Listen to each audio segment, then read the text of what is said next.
ரேணுகா, காயத்ரி உன் ஃப்ரெண்டு. அவளை பத்தின எல்லா விஷயமும் உனக்கு தெரியும். அவ எங்க பொண்ணா இருந்தாலும் நாங்க அவளை எவ்வளவு தூரம் சரியா தெரிஞ்சு வச்சிருக்கோன்னு எங்களுக்கு இப்போ சந்தேகமா இருக்குமா. நடக்கிற விஷயம், கேள்விப்படுற விஷயம் எல்லாம் ரொம்ப பயங்கரமா இருக்குமா. காயத்ரிக்கு என்னதம்மா ஆச்சு?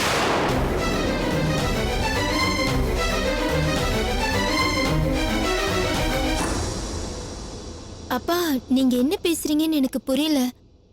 காயத்ரி பெங்களூர்ல தான். இப்ப எங்க இருக்கானே தெரியலம்மா. அந்த கம்பெனில வேலைக்கு சேர்ந்துட்டேன்னு போன் பண்ணா. இன்னையோட 5 நாள் முடிஞ்சிருச்சு. அவகிட்ட இருந்து எந்த போனும் இல்ல. நாங்களும் பல தடவை போன் பண்ணி பார்த்துட்டோம். அவ போன் ஸ்விட்ச் ஆஃப்னு தான் வருது. என்ன பண்றதுனே தெரியல. ஆமாமா, நானும் ட்ரை பண்ணேன். ஸ்விட்ச் ஆஃப் தான் வருது. ஒருவேளை நம்பர் மாத்திட்டாலும் நினைச்சேன். இல்லம்மா, காலமும் கோலமும் தான் கண்டபடி மாறி கிடக்குது. நான் மனசு விட்டு கேக்குறேன், தயவு செஞ்சு உனக்கு ஏதாவது அவளை பத்தி தெரிஞ்சா என்கிட்ட அதை மறைக்காம சொல்லுங்க. இவ பெங்களூர் போனதை தெரிஞ்சுக்கிட்டு அந்த சூர்யா அங்க போயிருக்கான். போன இடத்துல என்ன நடந்துச்சுன்னு தெரியலம்மா. அவ அம்மாவும் அக்காவும் இங்க வந்து கண்டபடி பேசிட்டு போறாங்க. போன இடத்துல அவனுக்கு ஆக்சிடென்ட் ஆயிடுச்சா? ஹாஸ்பிட்டல்ல இருக்கான்னு அவங்க இங்க வந்து குதிக்கிறாங்க. அக்கா, போலீஸ் கேஸ் அது இதுன்னு வேற சொல்றாங்க அக்கா. எங்க அக்காவும் சூர்யாவும் ஒன்னா சுத்திட்டு இருக்காங்களாம். போலீஸ்ல அவங்க மாட்டிக்கிட்டாங்கன்னு என்னென்னமோ சொல்றாங்க அக்கா. ரேணுகா, உன்னையும் நான் என் காயத்ரி மாதிரிதான் நினைக்கிறேன். அதனாலதான் உங்ககிட்ட கேக்குறேன். எனக்கு என் பொண்ணு வேணுமா. அவளுக்கு எந்த கஷ்டமும் வரக்கூடாது. அவ நல்லா இருக்கணும். அவளுக்கு என்னதாம்மா பிரச்சனை? இந்த சூர்யா ஏன் இன்னும் அவ பின்னாடியே தெரிஞ்சுக்கிட்டு இருக்கிறான்? அவ ஏன் என்கிட்ட அதை சொல்லாம மறைக்கிறா? ஒண்ணுமே புரியலம்மா. ஏமா, காயத்ரி மனசுல சூர்யா இருக்கானா? அப்படின்னா அவ அப்பவே சொல்லி தொலைச்சிருக்கலாம் இல்ல? இல்லவே இல்லன்னு அடிச்சு சொன்னாமா. சூர்யாவை சுப்பு அக்காவுக்கு கட்டி கொடுக்கறது தான் தன்னோட லட்சியம்னு எங்க அக்கா நினைச்சா. அத அவ செய்யவும் செஞ்சா. கல்யாணமான ஒருத்தர் எதுக்குக்கா எங்க அக்காவை தேடி அலையணும்? சூர்யாவும் சுப்புவை புடிச்சுதானே கட்டிக்கிட்டாரு. ரேணுகா, எனக்கு நெஞ்சே வெடிச்சிடும் போல இருக்குமா. என்ன நடக்குது, ஏன் இப்படி நடக்குதுன்னு ஒண்ணுமே புரியலம்மா. தயவு செஞ்சு உன்னை கெஞ்சி கேக்குறேன், உனக்கு ஏதாவது தெரியும்னா சொல்லுமா.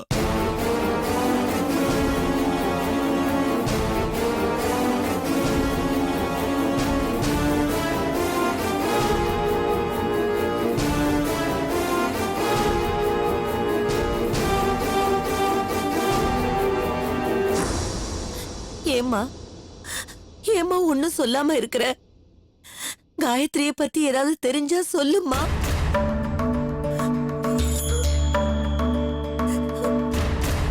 சொல்றேன்ப்பா. சொல்லுமா. எனக்கு தெரிஞ்சதை நான் சொல்றேன். ஆ, ஆனா தயவு செஞ்சு என்னை யாரும் தப்பா நினைக்காதீங்க. சத்தியமா இல்லம்மா. எங்களுக்கு எங்க பொண்ணை பத்தி தெரிஞ்சா போதும். சூர்யாவுக்கும் காயத்ரிக்கும் இன்னும் என்னம்மா சம்பந்தம்?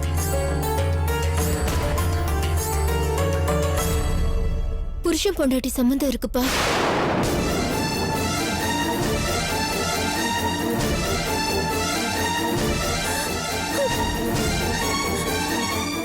என்ன ரேணுகா, என்ன சொல்றமா?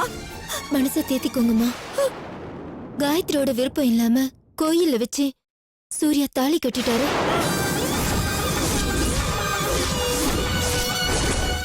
அவளே எதிர்பார்க்காம இது நடந்ததுமா.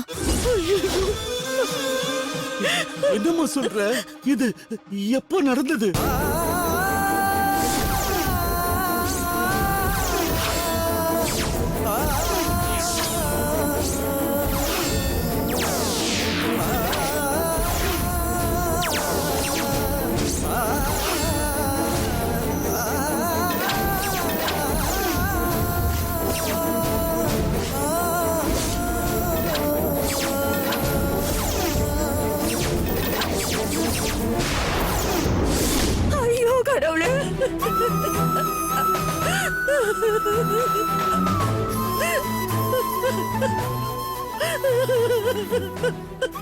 ஆனா காயத்ரி பரிசுத்தமானவமா.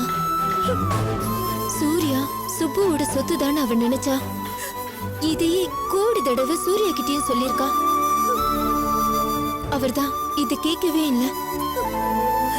அவரை கிட்டத்தட்ட பயமுறுத்தி தான் அவங்க அம்மாவும் அப்பாவும் சுப்பு கழுத்துல தாலி கட்ட வச்சாங்க. அதுக்காக அவங்க அம்மா பாய்சன் குடிக்கிற டிராமா வேற போட்டாங்க. என்னம்மா இதெல்லாம்? ஐயோ, எனக்கு தலையே சுத்துது. நடந்தது இதுதான்ப்பா. சூர்யா கட்டின தாலிய காயத்ரி கழட்டி கோயில் உண்டியல்ல போட போறதா சொன்னா. அப்படி சொல்லிதான் அவங்க அப்பா அம்மா வாய அடைச்சா. அவளோட நோக்கம் சுப சந்தோஷமா வாழணுங்கிறது மட்டும்தான். ஐயோ கடவுளே, யோசிச்சு பாருங்கம்மா. ஒரு காலத்துல காயத்ரி சூர்யாவை விரும்பினா. இது எனக்கும் தெரியும்.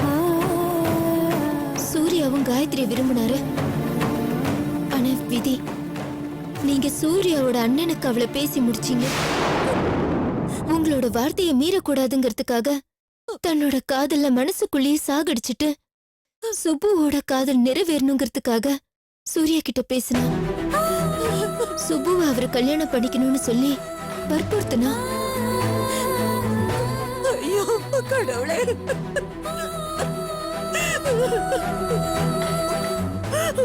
என்னைக்கு காயத்ரிக்கும் தன் மேல காதல் இருக்குன்னு தெரிஞ்சதோ அன்னைக்குதான் சூர்யா டோட்டலா மாறி போனாரு. காயத்ரி அடைஞ்சே தீரணுங்கிற வெறி அவருக்கு அப்பதான் வந்துச்சு.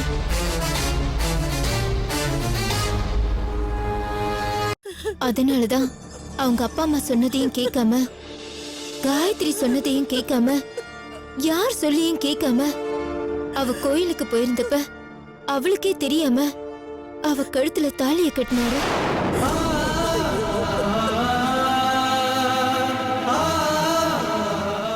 அப்ப அவ நிலைமைய கொஞ்சம் யோசிச்சு பாருங்கப்பா. ஒரு மனுஷி எவ்வளவுதான் தாங்குவா? அவளும் ஒரு மனுஷி தானே.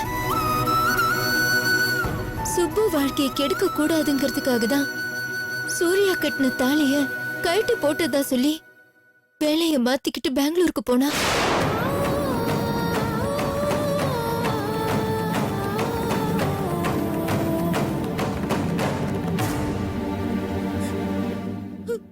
ஆனா தாலிய கழட்டி போட முடியுமா?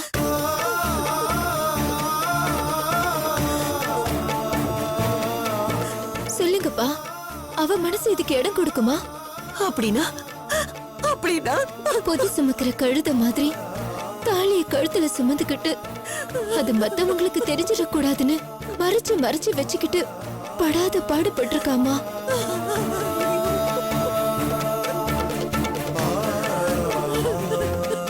ஈஸ்வரா, ஐயோ என்னங்க என்னங்க நெஞ்சு வலிக்குது. என்னங்க என்னங்க ஐயோ என்னாச்சுங்க? ஐயோ,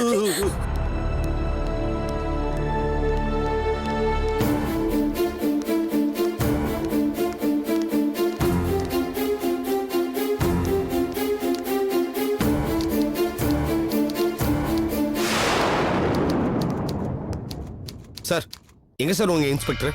யார் தம்பி நீங்க தேடுறீங்க? நான் வரும்போது நீங்களும் தானே இருந்தீங்க. சரி சொல்லுங்க. என்ன சார் ஆச்சு உங்க இன்ஸ்பெக்டருக்கு? காயத்ரி பத்தி விசாரிக்கலான்னு வந்தா என்ன மிரட்டி வெளில அனுப்புறதுலே குறியா இருக்காரு. தோ இது பாருங்க, இது பாருங்க.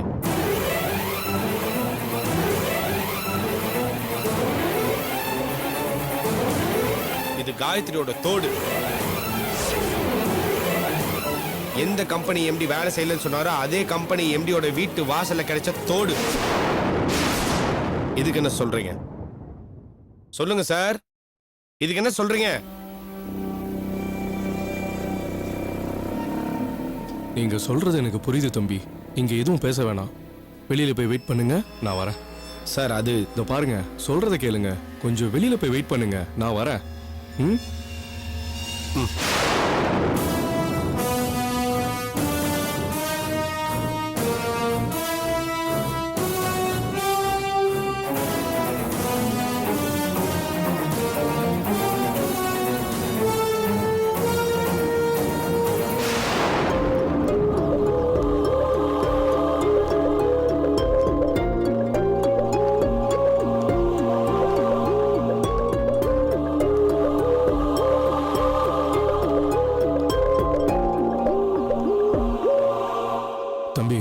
நான் சொல்றத கொஞ்சம் கவனமா கேட்டுக்கோங்க. தயவு செஞ்சு நீங்க கமிஷனர் ஆபீஸ்க்கு போய் கமிஷனர் கிட்ட டைரக்டா கம்ப்ளைண்ட் பண்ணுங்க. இந்த இன்ஸ்பெக்டர் கிட்ட பேசி எந்த பிரயோஜனமும் இல்லை. ஏன் சார்? ஆரம்பத்துல இருந்து சொல்லிட்டு இருக்க முடியாது தம்பி. இது இன்ஸ்பெக்டர் வர நேரம் சுருக்கமா சொல்லிடுறேன். இந்த இன்ஸ்பெக்டரும் அந்த பால் பவுடர் கம்பெனி ஓனரும் ஒண்ணுக்குள்ள ஒண்ணு. நீங்க தேடிக்கிட்டு இருக்க காயத்ரிக்கு ஏதோ ஆயிருக்கு, அதுல எந்த சந்தேகமும் இல்லை. அதுக்கு அந்த எம்டியே காரணமா இருக்கலாம். இந்த ஸ்டேஷன்ல புகார் கொடுத்தீங்கன்னா உங்களுக்கு எந்த நியாயமும் கிடைக்காது. ஏற்கனவே சூர்யான்ற தம்பி இங்க வந்து கம்ப்ளைண்ட் கொடுத்தாரு. என்ன ஆச்சு பாவம், அந்த தம்பி மேல காஞ்சா கேஸ் போட்டு ஓட ஓட விரட்டி இன்னைக்கு ஹாஸ்பிட்டல்ல படுக்க வச்சிருக்காங்க. புரிஞ்சு நடந்துக்கோங்க தம்பி. உங்களுக்கு நியாயம் வேணும்னா நேரா கமிஷனர் ஆபீஸ்க்கு போங்க. இங்க நிக்கிற ஒவ்வொரு நிமிஷமும் உங்களுக்கு ஆபத்து. புரியுதுங்களா? பார்த்து நடந்துக்கோங்க. நான் வரேன்.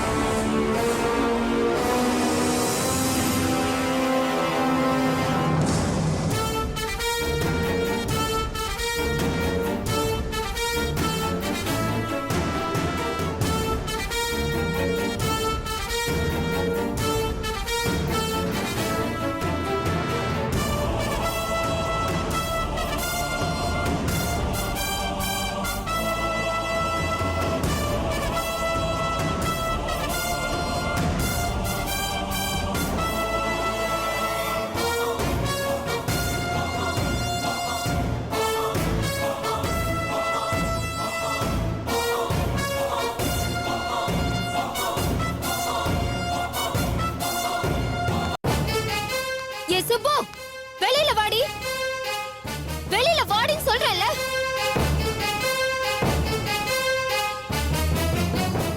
என்னடி நினைச்சிட்டு இருக்க உன் மனசுல? பொம்பளை தானே நீ, கல்யாணம் ஆனவ தானே, பொறுப்புன்னு ஒண்ணு இருக்குல்ல. எதுக்காகடி சூர்யாவை பெங்களூருக்கு அனுப்பி வச்ச? என்னது? நான் சூர்யாவை பெங்களூருக்கு அனுப்பி வச்சனா? முதல்ல என்ன நடந்துச்சுன்னு தெரிஞ்சுக்கிட்டு வந்து பேசு. சீ, வாய் மூடு. வெக்கமா இல்ல உனக்கெல்லாம்? சூர்யா உன் புருஷன், அவரை உன் கண்ட்ரோல்ல வச்சு பத்திரமா பாத்துக்க வேண்டியது உன் பொறுப்பு. அதை விட்டுட்டு அவர் இப்ப பெங்களூருக்கு போயிட்டாரு, காயத்ரிய பார்த்ததால பிரச்சனை ஆயிடுச்சுன்னு உங்க அத்தை காயத்ரி வீட்ல போய் கத்திட்டு வந்திருக்காங்க. அதுக்கு என்னடி அர்த்தம்? இத பாருமா, வார்த்தைய கொஞ்சம் அளந்து பேசு. என் பிள்ளைக்கு அவ எந்த ஊருக்கு போயிருக்கான்லாம் தெரியாது. அவ இவனுக்கு போன் பண்ணி வர சொல்லாம இவன் எப்படி தேடிட்டு போயிருப்பான்? வேண்டாங்க, இப்படி எல்லாம் அப்பாண்டமா பழி போடாதீங்க. செத்தாலும் இனிமே சூர்யா முகத்துல முழிக்க கூடாது. சுப்பு வாழ்க்கையில இனிமே தன்னால எந்த பிரச்சனை வந்துடக்கூடாது அப்படிங்கறதுக்காக தான் யாருக்கும் சொல்லாம அவ பெங்களூருக்கு போனா. உங்க பிள்ளை திருட்டுத்தனமா யார் யார்கிட்டயும் விசாரிச்சு அட்ரஸ வாங்கிட்டு கிளம்பி போனாருன்னா அது யார் தப்பு? நிறுத்தற எடுக்கா. அவர்தான் கிளம்பி போனார்னா அவளுக்கு எங்க போச்சு புத்தி? அட்வைஸ் பண்ணி திருப்பி அனுப்ப வேண்டியதானே? பின்ன வச்சுக்கிட்டு கதை பேசிட்டு இருப்பான்னு நினைச்சிட்டு இருக்கியா? இங்க பாரு, அங்க என்ன நடந்துச்சு ஏது நடந்துச்சுன்னு எனக்கு எதுவுமே தெரியாது. சூர்யா இப்ப அன்கான்ஷியஸ் ஸ்டேஜ்ல இருக்காரு. முதல்ல கான்ஷியஸ் வந்தோனே அவரை கோர்ட்ல ப்ரொடியூஸ் பண்றதா போலீஸ் சொல்லிருக்காங்க. கஞ்சா கேஸ் அது இதுன்னு சொல்றாங்க. எனக்கு ஒண்ணுமே புரியல. வெக்கமா இல்ல உனக்கு? படிச்சு படிச்சு சொன்னாலேடி, சொல்லிட்டு தானே அவ கிளம்பி போனா. சூர்யாவை அப்பவே உன் கண்ட்ரோல்ல வச்சுக்காம விட்டுட்டு இப்ப காயத்ரி மேல குறை சொல்றியா? ஏய் ரேணுகா, இப்ப சுப்பு என்ன பண்ணிட்டான்னு அவளை நீ இந்த பேச்சு பேசுற? ஆமா, நானும் எங்க அம்மாவும் காயத்ரி வீட்டுக்கு போய் பேசணும். அதுக்கு என்னங்கிற இப்போ? அசிங்கமா இல்ல உங்களுக்கு? உங்க புள்ளைய ஒழுங்கா வளர்க்க துப்பு இல்ல, நல்லது எடுத்து சொல்லி பொண்டாட்டியோட வாழ வைக்க வக்கு இல்ல. வேண்டான்னு விட்டுட்டு போனவ மேல பழிய போட்டு குளிர்காய பாக்குறீங்களா?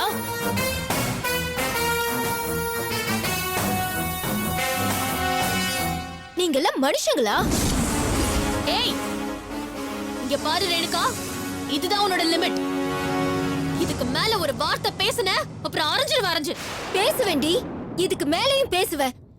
உனக்காக தன்னோட காதல தியாகம் பண்ணி தனக்கு நடந்த கல்யாணத்தை கூட கண்டுக்காம உங்க 2 பேர் பார்வையில இருந்து விலகி போன்னு நினைச்சா பாரு, அவ ஒரு பைத்தியம்.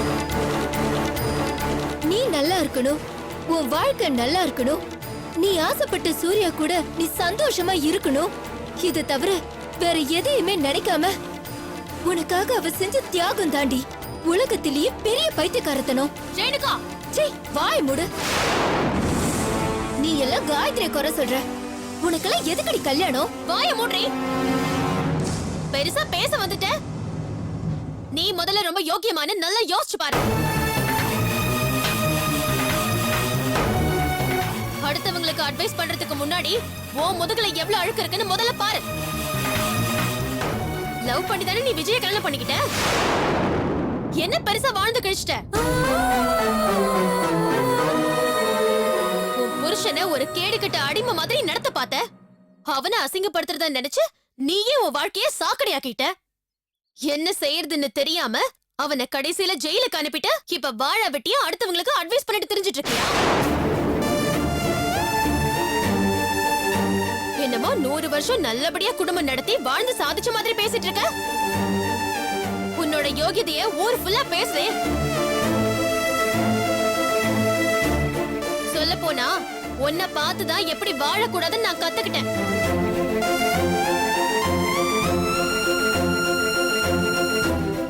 என் வீட்டுக்காரரை எப்படி சரி பண்ணணும்னு எனக்கு நல்லாவே தெரியும். நீ ஒண்ணு எனக்கு அட்வைஸ் பண்ண தேவையில்லை. முடிஞ்சா நீ உன் கதையை ஒழுங்கு பண்ண பாரு. பெருசா பேச வந்துட்ட. முதல்ல இங்க இருந்த இடத்த காலி பண்ணு. அவ்வளவுதான் உனக்கு. அத நீங்க உள்ள வாங்க.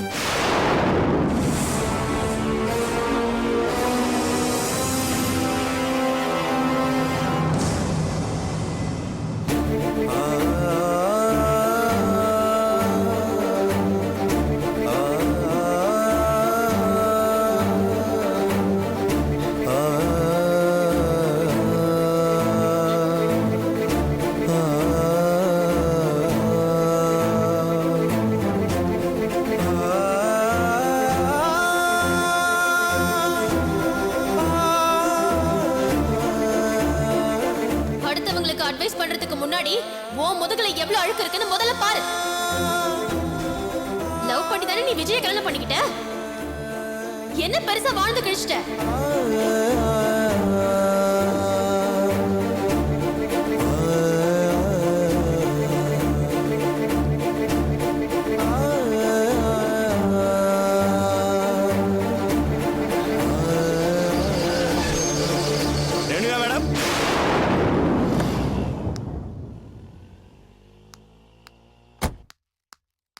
மேடம் எப்படி இருக்கீங்க?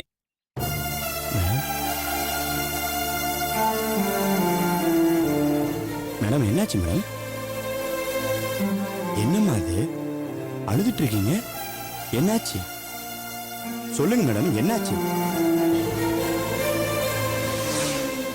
என்னதான் ஆச்சு சொல்லுங்க, என்கிட்ட சொல்லுங்க மேடம்.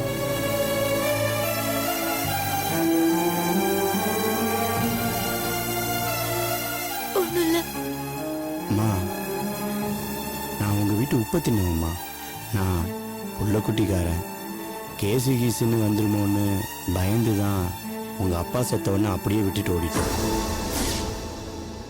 ஆனால் வேலை பார்த்த வரைக்கும் விசுவாசத்துக்கு நான் எதுவும் குறை வச்சதில்லைம்மா. என்னை நம்புங்கம்மா. இந்த பாருங்க மேடம், நான் எப்போதுமே உங்களை தான் நினச்சிக்கிட்டு இருப்பேன். நீங்கள் எங்கே இருக்கீங்க, எப்படி இருக்கீங்கன்னு தெரியாமல் எவ்வளவு நாள் நான் தேடிக்கிட்டு இருந்தேன் தெரியுமா? மாசக்கணக்காக தேடிட்டு இருந்தேன், கிடைக்கல. இன்னைக்கு கண்ணீரும் கம்பளையுமா உங்களை பார்க்கும்போது மனசுக்கு ரொம்ப கஷ்டமா இருக்கு மேடம். என்னாச்சு மேடம்? சரி, எதுவாக இருந்தாலும் சரி, வீட்டுக்கு போய் பேசிக்கலாம். வாங்க மேடம், வண்டியில் இருங்க. இல்ல, நான் போய்க்கிறேன். வாங்க மேடம், நான் சொல்றத கேளுங்க மேடம். தயவு செஞ்சு வாங்க மேடம். இல்ல வேண்டாம், நான் போய்க்கிறேன். இல்லை மேடம், ரொம்ப கஷ்டமா இருக்கு எனக்கு. உங்களை இப்படி ரோட்டில் பார்க்கறதுக்கு எனக்கு ரொம்ப வருத்தமாக இருக்கு மேடம். தயவுசெய்து காரில் ஏறுங்க மேடம்.